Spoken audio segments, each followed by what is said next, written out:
webinar, que se dice en inglés y en español decimos que es un seminario online, una charla online, va de estos 3 temas que veis aquí en pantalla: el bienestar psicológico, la resolución de conflictos y la proactividad. Y ahora poquito a poco vamos a ir desarrollando cómo estos 3 conceptos están uno interrelacionado con el otro. Veis ahí que este proyecto, esta charla que estamos dando esta tarde, está incluida dentro de un proyecto que se llama Routine for Healthy Life. Es qué rutina establecemos en nuestra vida para tener una vida sana y saludable. Bien, entonces antes de nada vamos a empezar a contar un poquito de qué va este proyecto para que lo sepáis. Hay algunas que ya lo conocéis porque habéis participado en él y otras que es la primera vez que estáis y tenéis conocimiento de este proyecto. Bien, la agenda, voy a hacer una breve presentación de lo que es este proyecto. Después vamos a trabajar la resolución de conflictos, qué entiendo por conflicto y cómo yo afronto los conflictos que llegan a mi vida, la proactividad, el concepto de proactividad y el concepto de bienestar psíquico. Vamos a hablar de bienestar integral y dentro del bienestar integral, cuáles son las herramientas que podemos desarrollar para traernos siempre a un bienestar, a un estado en el que nos sintamos bien. ¿Ok? Pues muy bien, vamos a iniciar. Y vamos a iniciar pensando y reflexionando. Yo creo que algo que tenemos en esta sociedad, que antiguamente nuestros mayores se hacían mucho, era el parar, el reflexionar. Hoy día tenemos demasiados focos de atención, que si el móvil, que si la tele, que si esto, que si lo otro, que ta. Entonces hay muy pocos momentos que nos dediquemos a parar y a pensar. Bien, nos dejamos llevar mucho por los impulsos continuos que tenemos. Y yo quiero empezar esta charla y tratar todos estos temas que hemos visto al inicio con una pregunta para la cual quiero que seáis activas, que escribáis en el chat o que respondáis. ¿Qué viene a mi cabeza? Pensamos bien. ¿Qué viene a mi cabeza cuando veo o escucho la palabra conflicto?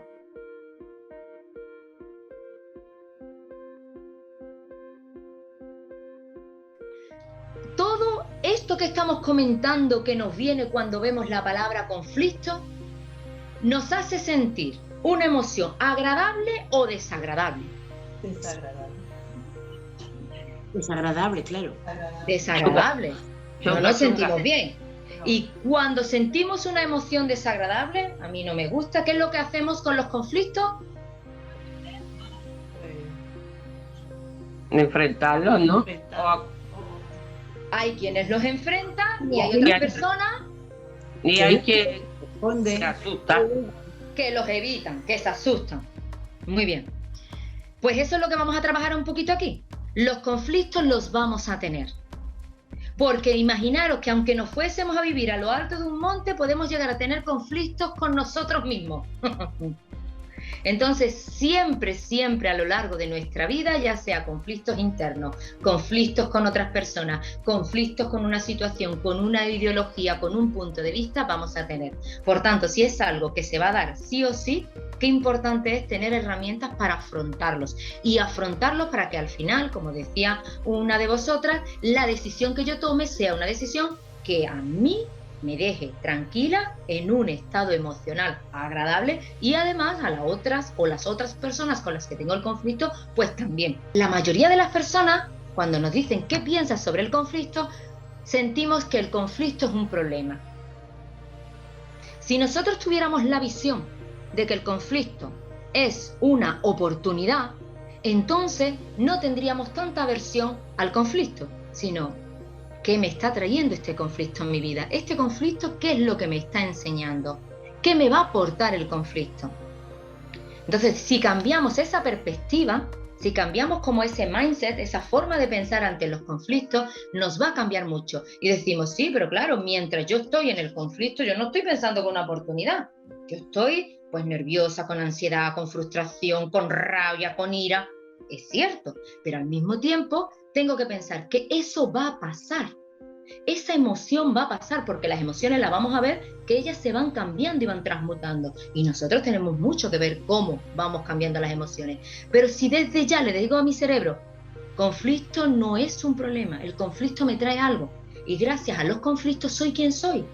Y gracias a superar esos conflictos y al haberlos resuelto, hoy he llegado a ser quien soy. Por tanto, tengo que afrontar los conflictos de una forma positiva. ¿Qué me trae? ¿Qué me aporta? Bien, pues vamos a seguir avanzando. La mayoría, yo diría que el 99% de los casos, y vamos a dejar un 1% a la duda, se crean conflictos por una diferencia en la percepción que yo tengo de una realidad, de un modelo, de una creencia. Yo digo que yo he visto que aquí hoy hay 100 personas conectadas y otra persona me dice, pues yo conté y hay 7. Y otra persona... Entonces, cuando ante una realidad tenemos diferentes percepciones y hay discrepancias, hay diferencias, no nos ponemos de acuerdo, pues eso resulta que nos lleva a la discusión, al conflicto. Hay datos objetivos. Si yo digo que aquí hay 100 personas y otras personas dicen que hay las que hay, no las he contado, 12 o 13 o lo que sea, pues hay un dato objetivo, que es que se puede contar. Pero hay otras veces que las dos personas en conflicto tienen datos objetivos, porque ellas a través de sus ojos han visto la misma realidad. Y vamos a poner unos ejemplos para comprobar que muchas veces depende de la percepción que yo tengo de la realidad y no de la realidad en sí misma. Voy a proyectar una imagen. Me decís, o lo escribís en el chat, lo primero que veáis. La imagen va a ser para todo el mundo la misma. Vamos a ver las diferentes imágenes. ¿Qué veis aquí? Un hombre tocando una trompeta. El rostro de una mujer y un hombre tocando la trompeta. Pues yo un hombre. Aquí hay quien ve. Yo veo las dos cosas. El rostro de una mujer y la trompeta. Sí. El hombre. Y yo veo también el hombre. Sí, la mujer y el hombre. Muy Sí. bien. Hay quien ve el hombre tocando la trompeta. Hay quien ve dos imágenes y hay quien ve solo la mujer. No, el hombre. Yo he visto el hombre y la mujer. ¿Mi mujer no la ve? No la ve. Los Hay dos. quien no ve todavía a la mujer. Y hay quien los ve los dos y hay quien ve uno. Mm. Yo veo los dos. Vemos los dos. Mira, ahí donde tiene la mano ¿Sí? el ojo. Dice Nahuel que ya ve el hombre con la trompeta. Ya veo la mujer, ya la veo. Tú ya ves la mujer. Sí. ¿Qué hemos visto con este ejemplo, con este dibujo? La imagen es la misma. Yo la he proyectado al mismo tiempo para todo el mundo.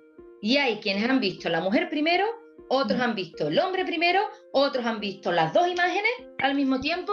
Del momento, sí. ¿Qué nos está diciendo esto? Que ante una misma situación, ante una misma imagen, cada persona tiene una percepción diferente. ¿Y por qué? Por lo que ya trae de su pasado aquí. Si hay alguien que por lo que sea, el hombre con la trompeta lo ha visto más en dibujo, en películas, rápidamente su cerebro conecta con el hombre con la trompeta. Si hay alguien que la figura de una mujer la ha visto más en cuadro, la ha visto más en museo, la ha visto más en película, el cerebro le conecta antes con la mujer. Y hay personas que por lo que sea le conecta. Esto no está ni bien ni mal, ¿eh? Oh, mira que yo he visto los dos. No, esto no está ni bien ni mal. Esto nos está demostrando que tenemos que prestar atención cuando nos veamos en una situación de discusión, de puntos de vista diferentes, que puede ser que la otra persona tenga razón. Lo que pasa es que yo no veo su punto de vista ni ella ve el mío. Que hay 3 tipos de respuestas ante un conflicto. Y ya habéis dicho 2 de ellas. Había gente que decía, bueno, pues yo ante un conflicto, pues yo me enervo, me da coraje, me da rabia, todo. Tengo una respuesta agresiva. O evasiva. No, yo no. Uy, a mí no me gustan los conflictos, yo no me meto, yo no puedo, yo no quiero, ¿verdad? Y hay una respuesta asertiva. Muchas veces la asertividad es un concepto que no tenemos muy claro. Pero si yo tengo ante un conflicto, imaginaros que ahora nos enganchamos, pues yo veo esto, pues yo veo esto, y nos enganchamos y ahora empieza a insultar, porque tú eres tonta, porque tú no lo ves, ¿Qué es lo que puede pasar? ¿Vamos a resolver el conflicto si yo me pongo agresiva? No. La agresividad no nos lleva a ninguna resolución del conflicto, nos lleva quizás a agrandarlo, a generar otro que no teníamos. Si yo evado el conflicto, mira, yo no se lo voy a decir porque se va a molestar, yo mejor me callo, yo no se lo digo y yo lo evado. ¿El conflicto lo hemos resuelto? El conflicto está aquí, debajo. El conflicto se está engordando aquí abajo, pero no está resuelto. Y luego está la respuesta asertiva, que es lo que vamos a ver esta tarde. Una de las grandes herramientas es desarrollar la asertividad. La asertividad parte de la comunicación, y esto lo hemos visto casi todos y todas nosotras, ¿verdad? Cuando yo mando un mensaje, yo soy el emisor del mensaje y tengo un receptor, y ese receptor tengo yo que conocer el código. En este caso, por ejemplo, el código esta tarde es el español, aquí estamos hablando en español y todas las que hablamos español castellano nos estamos entendiendo, ¿verdad? Hay un canal que es es online, es a través de Zoom, ¿verdad?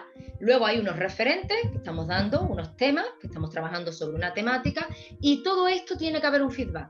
Si yo voy hablando y voy preguntando, si yo voy preguntando y nadie me responde, me dificultáis la charla, porque no puedo continuar, porque yo necesito esas impresiones que os está dando estas imágenes para continuar. Por tanto, una buena comunicación es la herramienta por excelencia para resolver un conflicto. Pues seguimos. Vamos a trabajar el bienestar integral. Cuando hablamos del bienestar, no solamente hablamos de lo físico, que sobre todo durante la pandemia vimos que se enfocaron mucho en lo físico, que la mascarilla, que tal, que las manos, todo era muy físico. Pero ¿qué pasa con lo psicológico? ¿Qué pasa con lo emocional? ¿Y qué pasa con lo espiritual? Los principales componentes serían, primero, el autoconocimiento. Y eso seguramente que lo hemos escuchado hablar muchísimo, pero yo creo que uno de los trabajos más duros que nos podemos enfrentar. La ausencia de dolor físico y o emocional constante. Yo, si tengo un dolor constante de una pierna, de un brazo, de la cabeza, es que no puedo tener un bienestar psíquico. Lo que estamos diciendo, es cierto que no está mal, que un día me pegue una pecha de llorar porque me ha pasado algo, porque me he sentido mal, porque he sentido que alguien ha dicho algo que me ha herido, pero ¿me beneficia quedarme en una situación de emoción desagradable? No. ¿Verdad que no? No me beneficia. Por tanto, yo tengo que ser consciente de que esa situación no me beneficia y buscar la fórmula de volver a autorregularme. Relaciones sociales satisfactorias. Por eso hay tantas personas que después de la pandemia, que se cortaron las relaciones sociales, el distanciamiento social, para muchas personas fue brutal, porque vivieron solas durante la pandemia, durante todo el confinamiento, y luego ha costado mucho para muchas personas restablecer esas relaciones sociales. Este aspecto es súper importante y mucha gente dice, sí, es muy obvio, tengo que centrarme en el presente. Pues os digo que la mayoría de nosotras vivimos la mitad del tiempo en el pasado y la otra mitad en el futuro. Y voy a poner ejemplo para que se vea muy claro. O estoy pensando, y hay que ver lo que pasó y lo que hice, no sé qué. Si fue recuerdos negativos, hay que ver, y por culpa de la infancia que tuve, estoy como estoy, debido a la separación, mira cómo me encuentro, y debido a que mi madre fue así, estoy asado. O puede ser que fue muy positivo, hay que ver con lo mona que yo era, hay que ver y tal. Entonces, ¿qué es lo que nos provoca vivir mucho en el pasado? Nos provoca a veces tristeza por un tiempo bueno que pasó y que ya no está, o tristeza y depresión porque lo pasé muy mal y es consecuencia mi pasado de lo que estoy viviendo en el presente. Por tanto, si nos enfocamos mucho en el pasado, tendremos la tendencia de la depresión, de la tristeza, y ahora espérate tú, que ahora nos vamos al futuro. Y yo no voy a tener para pagar este mes el alquiler, y qué voy a hacer con mi vida, y a qué me voy a dedicar cuando termine mi carrera, ¿Y qué me provoca? Ansiedad. La capacidad de encontrarle sentido a lo que se hace, sentido a la vida. Si nosotros nos levantamos por la mañana y no sentimos que tiene sentido, ¿eso a qué nos va a llevar? A una gran depresión. ¿O qué pensáis? Si yo cada mañana me levanto y yo no le encuentro sentido a mi vida, ni a lo que estoy haciendo... ¿Cómo? Depresión. Te lleva a la depresión. Y hay personas, como por ejemplo Víctor Frank, que él escribió El sentido de la vida, que él era un psiquiatra judío, que él se lo llevaron a un campo de concentración y él lo perdió todo. Él perdió a toda su familia, a sus hijos, a su mujer, a sus padres, a su madre, y lo metieron en un campo de concentración. Y todos los días él se hacía la cuestión, ¿qué sentido tiene el vivir el día de hoy? Pues mantenerme vivo, pues mantenerme. Tienes que agarrarte a algo todos los días. Y el último, ¿cuáles son mis fuentes de motivación? A ver, decidlo, ¿qué os motiva a vosotras? A mí, por ejemplo, bailar me motiva muchísimo.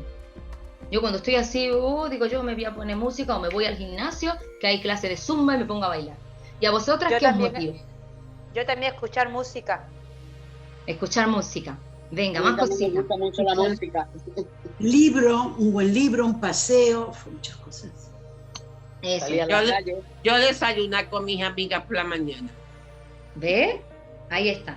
Porque ya hemos dicho que vivir en una emoción desagradable, de tristeza, de ira, de enfado, de rabia, no la tengo que transitar, pero no me tengo que quedar en ella. Porque al final, y esto ya es una cuestión física y médica, todas las emociones desagradables me activan mis hormonas de supervivencia, como es el cortisol.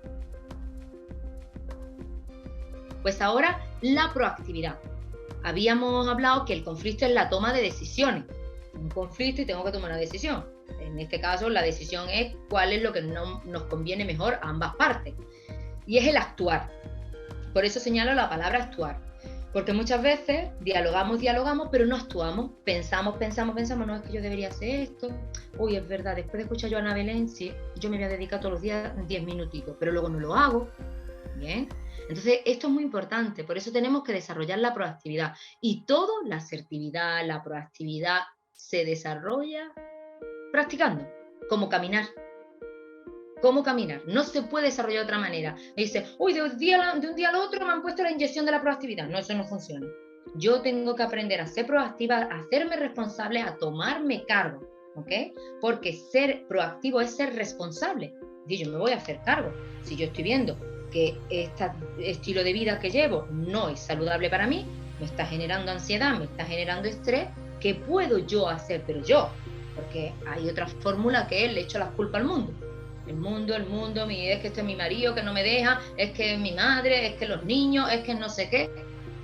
¿Y yo? ¿Qué estoy haciendo yo? Bien, porque siempre hay una opción para mí. Bien, hablaros que actuar es muy importante para el tema emocional. Mira, en inglés, emoción se escribe emotion. Y la definición de emoción es emotion, que significa en movimiento. ¿Qué es lo que quiere decir? Que cuando yo me muevo, cuando yo me impulso, ya sea de un sitio a otro, un caminar, muchos lo habéis dicho, caminar, pasear, bailar, escuchar música, ¿qué es lo que hace la música en mí? Me mueve internamente, hay algo que se mueve internamente, lo sentimos siempre, ya sea me mueve hacia una relajación o me mueve hacia una activación, pero me mueve. Entonces, importantísimo, actuar, ponerme en movimiento, porque eso es lo que me hace que mis emociones se muevan y puedo transitar de las emociones desagradables a las agradables, ¿ok? Vamos a ver entonces un pequeño vídeo sobre qué es la proactividad y cómo desarrollarla.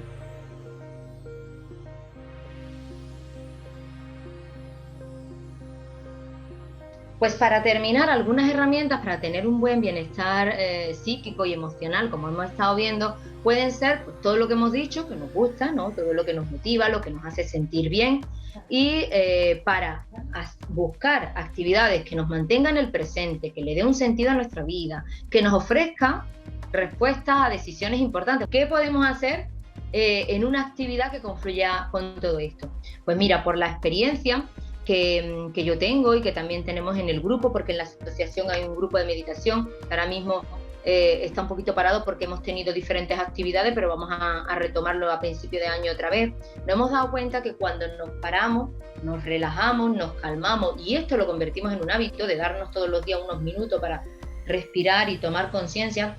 Yo muchas veces les digo en los grupos de meditación que a veces no somos conscientes de la maravilla que tenemos como cuerpo, en tanto en cuanto tenemos un corazón que late sin que le estemos dando cuerda constantemente, unos pulmones que nos estemos relajados, estemos acostados, estemos dormidos de pie, siguen bombeando aire, llevándonos oxígeno. ¿Y qué importante es todo esto? Pues si empezáramos a fijarnos en esos pequeños detalles y a sentirnos un profundo agradecimiento, empezaría a venirnos ideas. Cuando no tengamos muy claro qué decidir, relájate. Tómate una parada, descansa, respira profundo y cuando estés en esa respiración profunda, pregunta, ¿qué hago? Pregunta. Y vas a ver que en esa meditación te viene y tú dices, uy, me ha venido una idea, es una tontería. Esa es tu intuición. Ese es tu yo supremo que te está hablando y te está dando esa respuesta.